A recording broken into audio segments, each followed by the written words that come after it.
All right, I'm back for day 29, the 100 horror films in 31 days.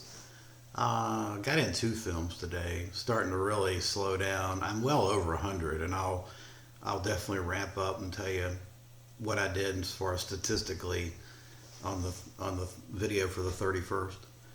Two films today. First up is Who's Watching Oliver, 2018, directed by Richie Moore. I think it's his only directorial effort.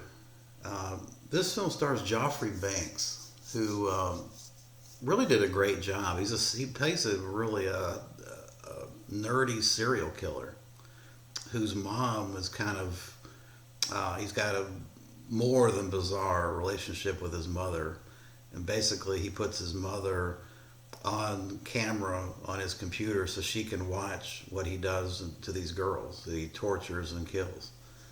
Um, I didn't like the film at all. I'll just tell you, I didn't like it at all. It's an icky film. It makes you feel icky. I mean, you got the guy's got his mother watching him do all kinds of deviant stuff to these women, and she's spurring him on. She's obviously the one. She's obviously the one that's pushing him to do these things. He finally finds a girl that he actually can have a relationship with. Um, but as you could expect, that doesn't really end well. The ending, I didn't like the ending, and I just didn't feel.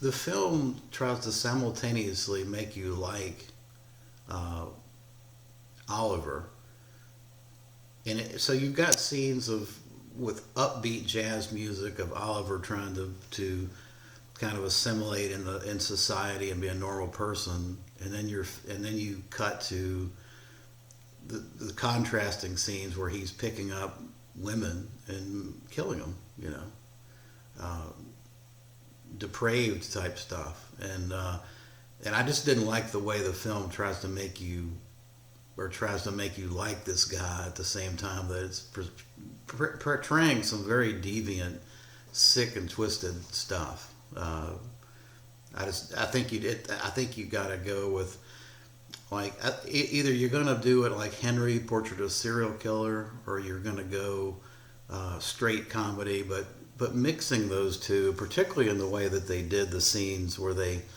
uh, the killing scenes are particularly unpleasant to watch, and it just makes you feel yucky.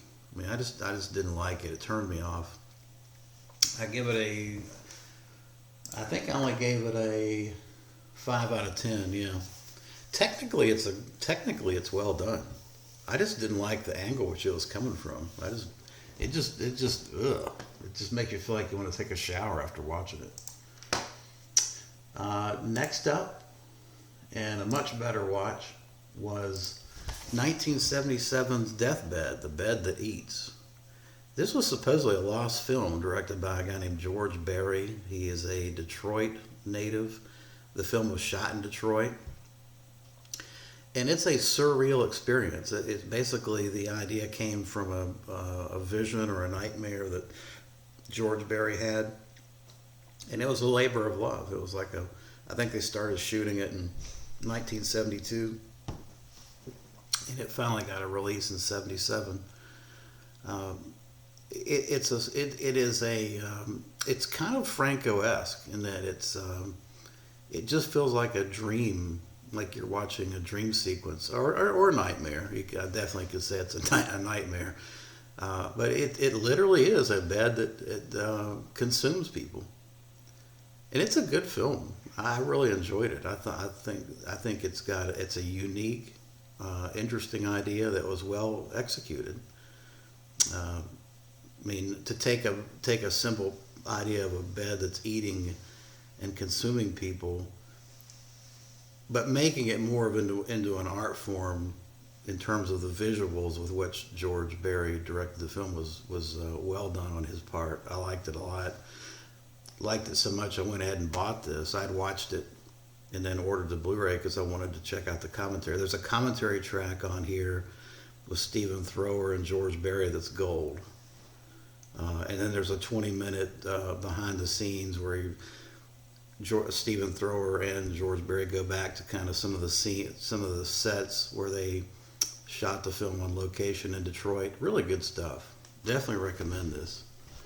I give it a 7 out of 10. All right, that's going to do it for day 29. 2 more to go.